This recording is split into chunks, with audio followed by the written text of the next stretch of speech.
Boa noite, meus queridos, tudo bem com vocês? Boa noite. Bom dia, tudo bem com vocês? Bom, gente, aqui é noite, né?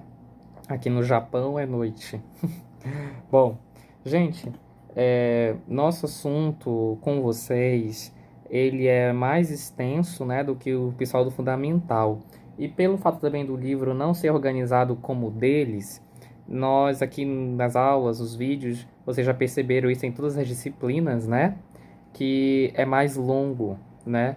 Mas eu vou fazer de tudo para ser o mais sucinto e breve, tá? O nosso assunto hoje é sobre o início do Brasil colonial.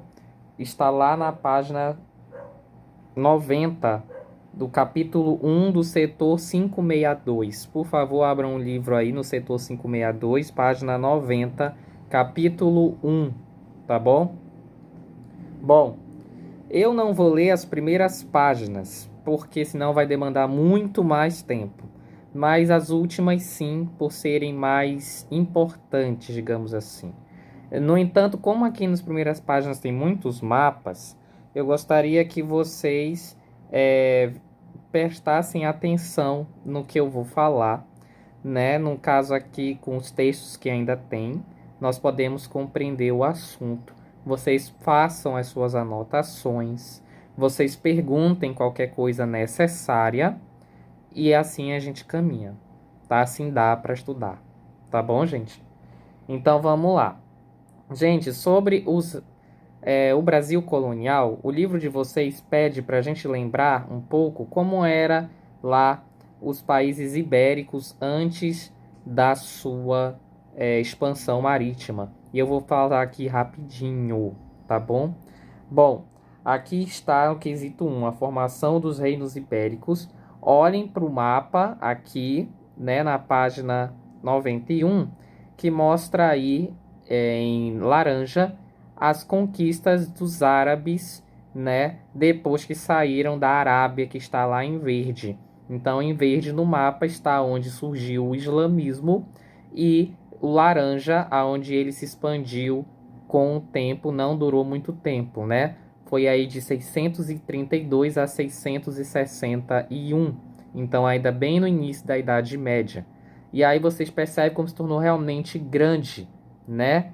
Essas conquistas ainda foram mais longe aí no mapa que está em roxo, até a Espanha e parte da França, que é quando o movimento de expulsão dos árabes, né, com os primeiros cruzados e os reinos germânicos, principalmente os francos, né, ali conseguiram vencer e expulsar os muçulmanos da Europa, tá bom?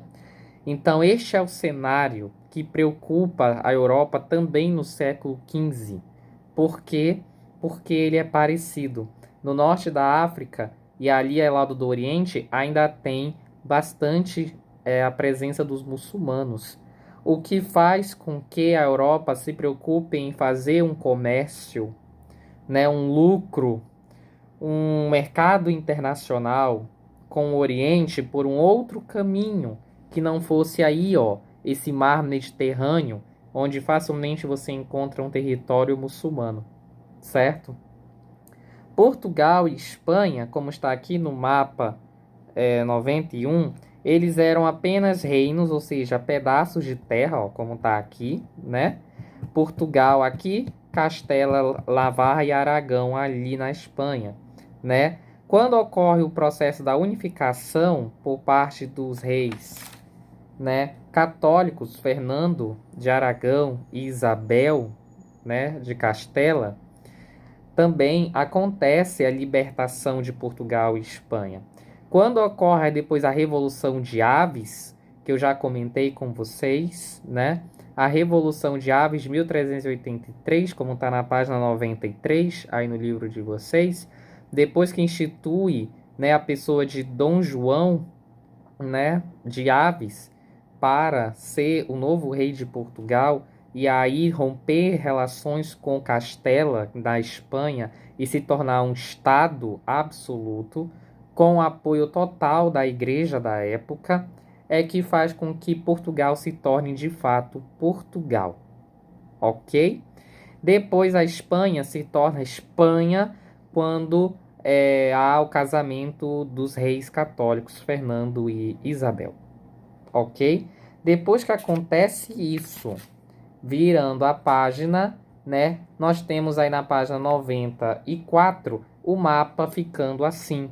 Agora, o Reino de Portugal ali, sendo realmente bem parecido com Portugal atualmente, e a Espanha ali, com a união das coroas de Castela e Aragão, certo? Ali dentro, ó, sendo bem unificado, tá bom? Bom, esses estados, né, essa política nova, né, do século XIV para o XV, ela se torna aquele estado absoluto que eu falei para vocês, onde o rei é o poder central. Então, conta com total apoio da igreja, dos seus funcionários, seus estados, sua família nobre, né, e todos acabam servindo o rei. Como eu disse para vocês, há uma disputa comercial com o Oriente, marcada pelo conflito islâmico. E aí Portugal toma uma iniciativa, né, bem rápida, a partir de 1415, fazer o que está aqui na página 95, né, o périplo africano. Tá bem aqui, ó, saindo de Lisboa, eles primeiro conquistam Ceuta, que fica do norte da África ali, ó, bem abaixo, né, de Portugal. E aí, passando pelo Cabo Bojador, vão parando por todo o território, né, africano até lá no sul, ó, até lá embaixo mesmo, no Cabo da Boa Esperança. Daí subindo de novo, fazendo outras paradas até finalmente, em 1498 chegar em Calicut, na Índia. Nesse tempo, acontece 1492 a conquista do paraíso, né? Que eu pedi até para vocês assistirem o filme. Não sei se vocês assistiram, mas recomendo, tá bom? É perfeito o filme que fala justamente da expansão espanhola quando percebe também a sua competição econômica, principalmente com Portugal, né? Guiado por Cristóvão Colombo, eles chegam na América. E aí aqui no mapa 95 ainda abaixo, dá para perceber as viagens que Cristóvão fez para a América. A de verde ali, a linha verde, é a primeira viagem.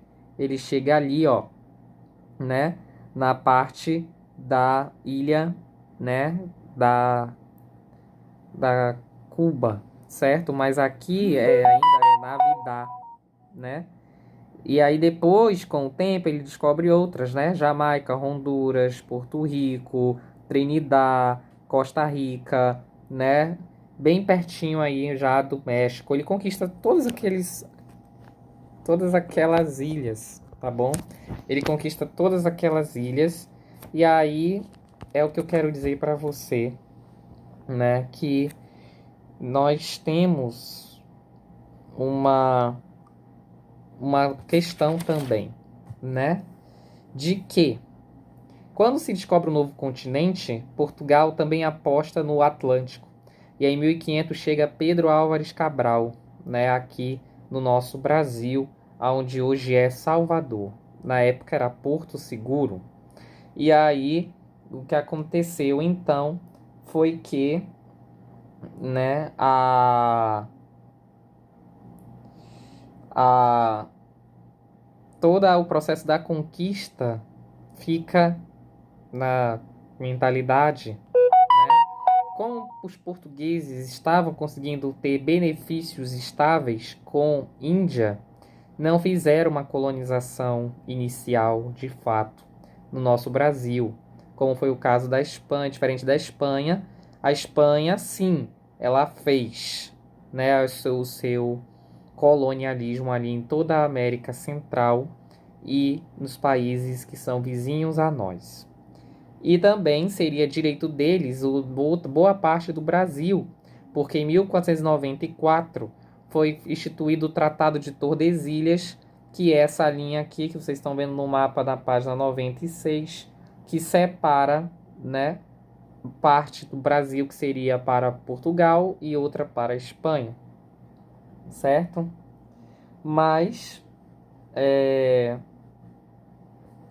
acontece que Portugal não fez a sua colonização rápida. Por quê?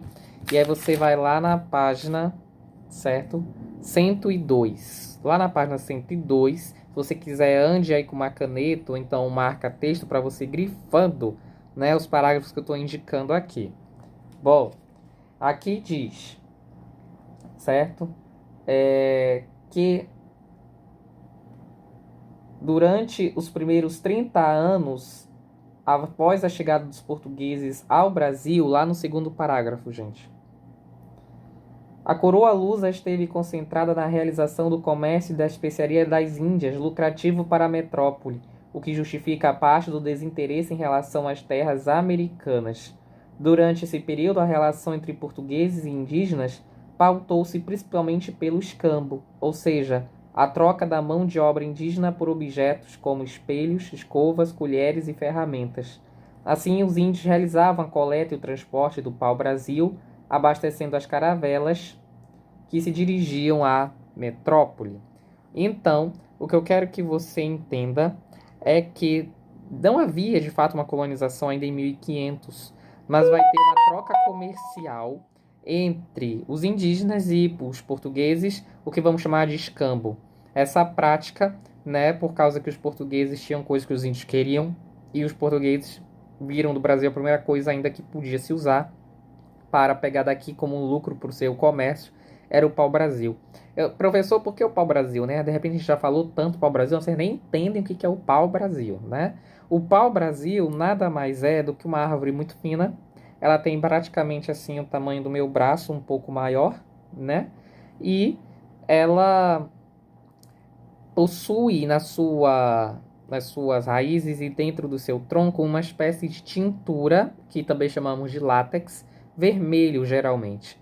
Esse látex, gente, ele servia na cultura indígena para fazer as especiarias, as tinturas das especiarias, as tinturas dos tapetes, dos tecidos, do rosto, do corpo, enfim, né? Então essas tinturas, elas também foram aproveitadas por Portugal para fazer as mesmas coisas com os seus tecidos. É por isso que o pau-brasil se tornou importante aqui, entende? Né? Mas acontece que Portugal já estava ainda lá bem com as Índias, não tinha uma preocupação muito grande para o Brasil, mas o Brasil era a fonte de escambo. Então, primeira economia, grave isso na sua cabeça. Primeira economia no Brasil, entre Portugal, foi a prática do escambo. Tá bom? Mas em 1530, nós temos aí o início de fato da colonização. Por quê? Porque aconteceu que as Índias, o comércio lá com as Índias havia ficado preocupante, porque outras nações como Espanha, França, tinham, né, também lá com a Índia. Então não dava para ficar competindo com esses países. E Portugal ficou preocupado porque também passava por uma crise econômica. Deixa eu até lembrar desse parágrafo. Tá aqui. Na página 103, no segundo parágrafo. Se a colônia sofria ameaças de invasão, a colônia que está falando é da França, na verdade do Brasil, né, que a França, a ameaça é da França.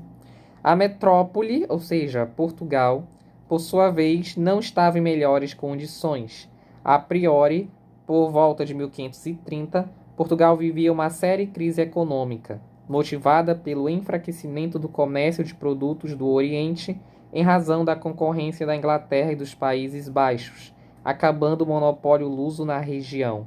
Em seguida, as sucessivas derrotas de Portugal no norte da África, em especial nos Marrocos, frustravam o antigo sonho português de criar um império luso na África.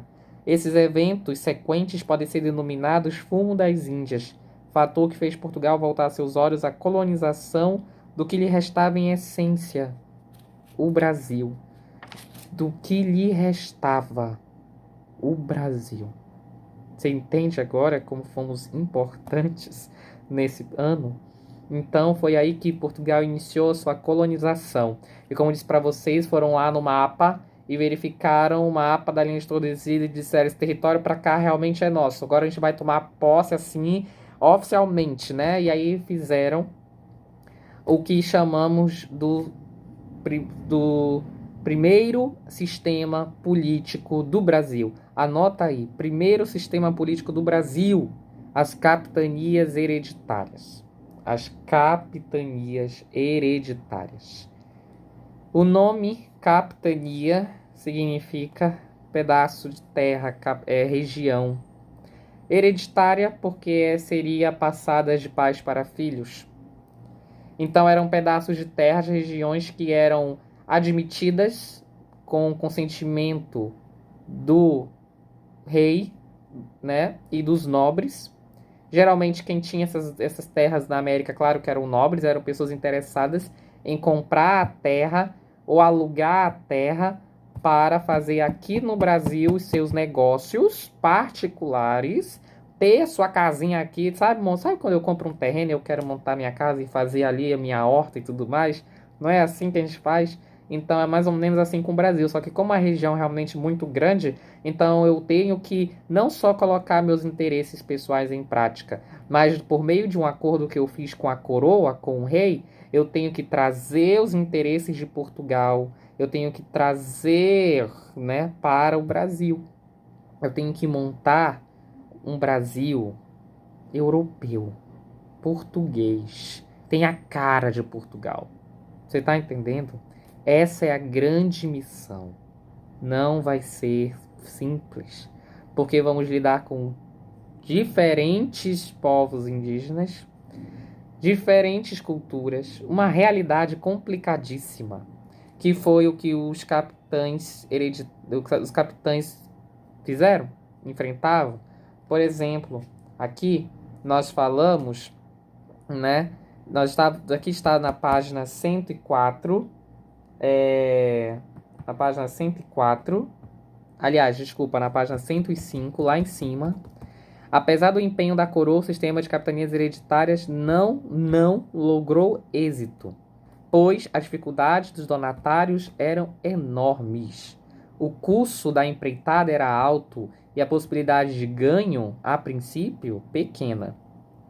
Além disso, ataques de indígenas e de corsários dificultavam o controle da região recebida. Então, tinha ataque, tinha distâncias, era distante, né? Olha aqui no mapa, na página, né? Era distante uma província da outra.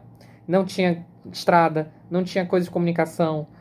Gente, não tinha. Então, era muito complicado, sabe? Então, não tinha êxito. Deu certo lá em outras colônias da África, né? Que o sistema de capitanias hereditárias deu, mas aqui não deu. Então, isso vai fazer com que Portugal reformule o seu sistema político e inaugure o segundo sistema político do Brasil, que é o governo geral. Anota aí no seu caderno. Capitanias hereditárias, primeira política brasileira, foi de 1534 a 1548. Segundo projeto político brasileiro, os governos gerais, foi de 1548 a 1572. 1548 a 1572, tá bom? O que era o governo geral? Nada mais, nada menos que você criar uma espécie de capital do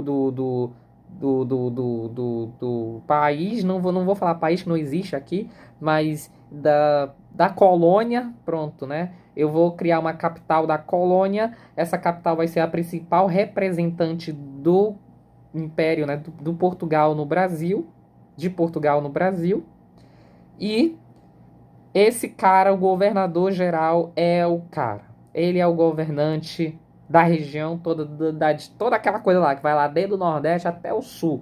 Tudo ali da linha de Tordesilhas, pro litoral, certo?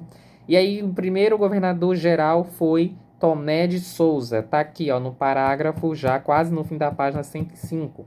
Tomé de Souza, o primeiro governador-geral do Brasil, no período de 1549 a 1553. Foi pioneiro, né, em vários aspectos, por ter constituído os fundamentos da estrutura funcional do poder régio no Brasil. Né? O seu governo foi marcado por vários feitos, como o Regimento de 1548, que foi a primeira lei que vigorou aqui na colônia. Tá? Depois, o governador fundou a vila de Salvador, na Bahia, que é onde vai funcionar por muito tempo a capital, né, da região, da colônia, né, até a vinda da família real para o Brasil, em 1808, no início do século XVIII, é Salvador, meu querido, que é a capital, tá bom? Então, olha só, uma coisa que começou em 1549, só acabou em 1808, tá bom? Depois, né, ele falou, deixa eu ver, ele criou, né, estruturas para dificultar os ataques navais dos estrangeiros, né, essas coisas, certo? Também trouxe para o Brasil o primeiro bispo. Olha só que interessante, ele trouxe o primeiro bispo católico para inaugurar, assim, de fato, a missão católica no Brasil, que era Dom Pero Fernandes Sardinha, né? E veio para Salvador, claro, é Salvador, tudo é Salvador. Então, Salvador também é a primeira cidade católica aqui no Brasil, tá bom? Ok, mas o que aconteceu é que quando acabou o governo dele, teve o governo de Duarte da Costa. Duarte da Costa governou de 1553 a 1558. E, diferente de Tomé de Souza, ele teve muitas dificuldades. Por quê?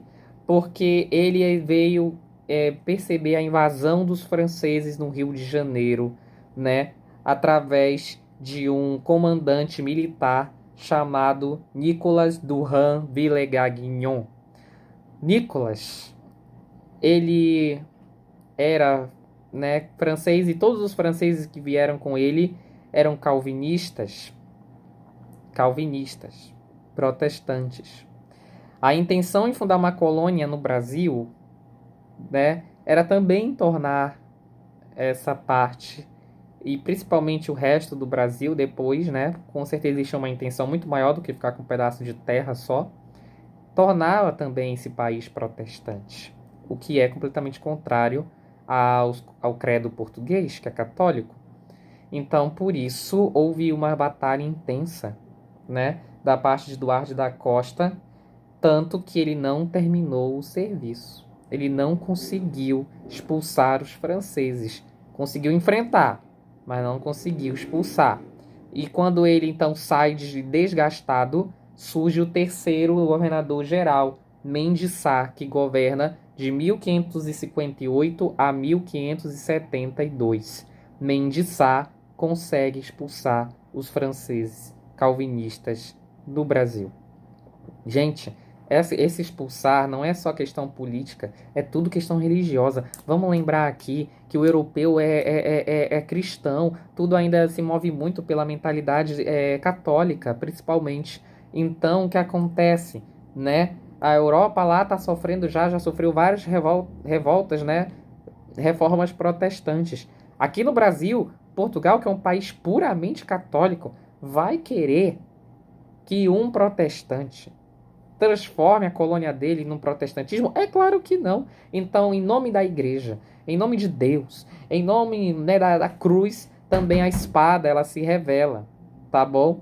E aí acontece esse governo, né, que expulsa Villegagnon para não deixar também o Brasil se tornar protestante. E ele reforça, né, a questão da catequização indígena. Então ele traz um papenca assim de missionário, de padre, de jesuíta, principalmente, para o Brasil. Vem dentro desses jesuítas um que é muito famoso, um personagem que é muito famoso. Eu acho que vocês até já ouviram falar, que é o padre José de Anchieta.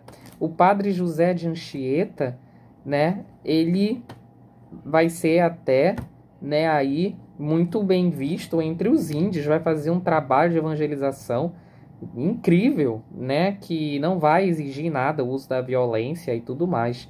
Então ele ficou marcado na história, né, da igreja de Portugal por sua evangelização muito boa com os índios, certo?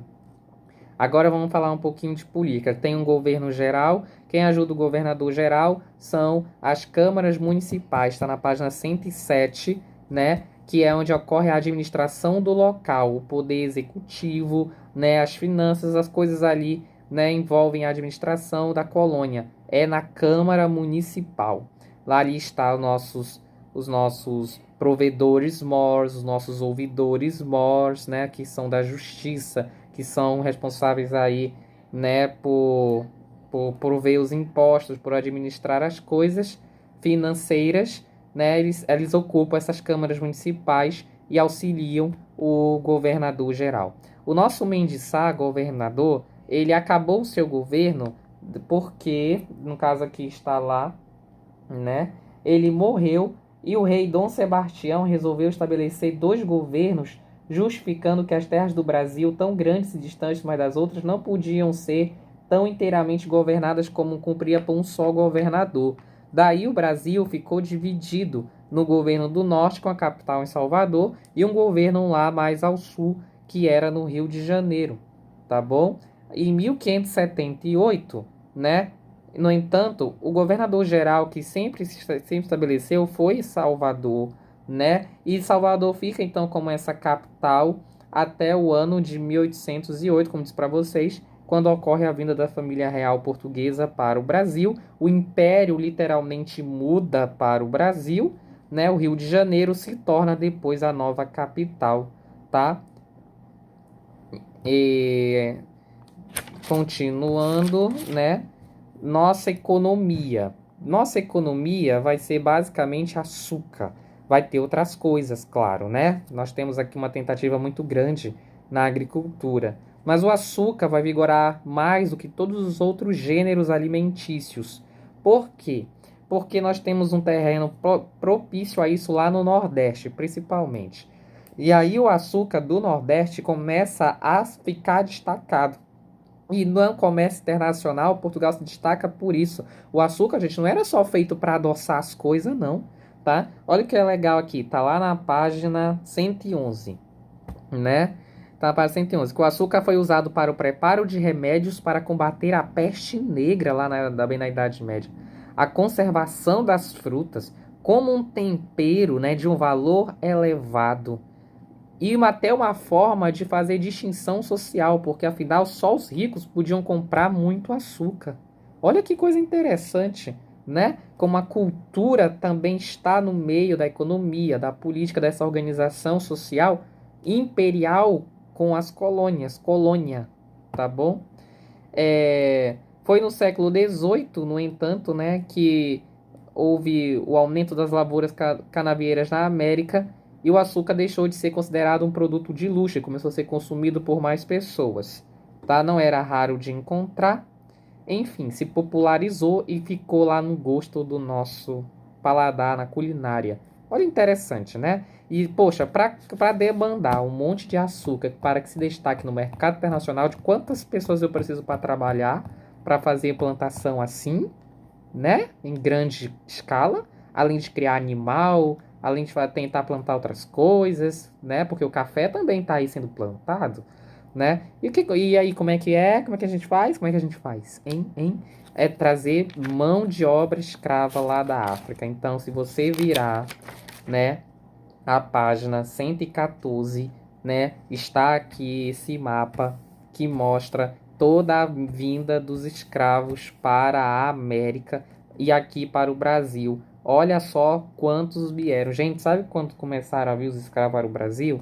Lá no ano, né, como disse para vocês, do século XVI. Sabe quando acabou a escravidão do Brasil? 1888, né, com a assinatura da Lei Áurea pela princesa Isabel. Quantos anos de escravidão tivemos? Mais de 300 anos. Em mais de 300 anos, quantos escravos vieram? Pensa, não é muito? Muito? Não é à toa que a gente diz que o Brasil tem muitas heranças e muita cultura diversificada por causa da grande leva de africanos que vieram para cá, certo? Eu não vou focar muito aqui nessa escravidão, mas o que eu queria, porque eu não quero tornar o vídeo tão longo. Mas o que eu queria dizer a princípio, em geral, de mais importante é isso, tá? Nós estávamos estudando lá o início dos estados modernos, o fim da Idade Média. Esse estado moderno, no entanto, não deixa de ter uma mentalidade medieval, uma postura cristã diferente, ainda mais com o avanço protestante na Europa, o que faz com que, junto com a economia, há também uma preocupação religiosa da parte dos países católicos e principalmente nas suas colônias para manter a fé original, digamos assim, né? A cristandade lá da Idade Média de sempre.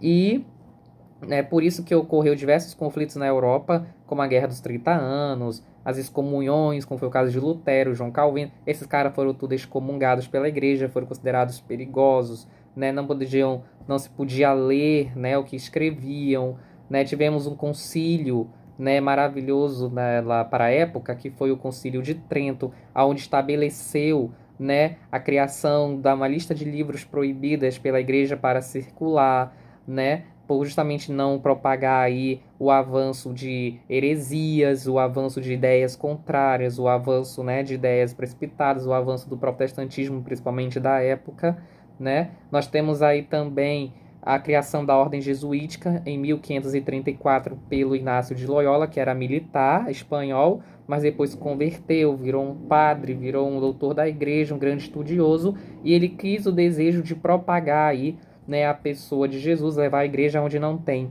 E por isso que vem muito jesuíta para cá. Porque eles têm essa missão especial de levar, né, a igreja onde não tem, é para povo que nunca ouviu falar, né, na pessoa de Cristo.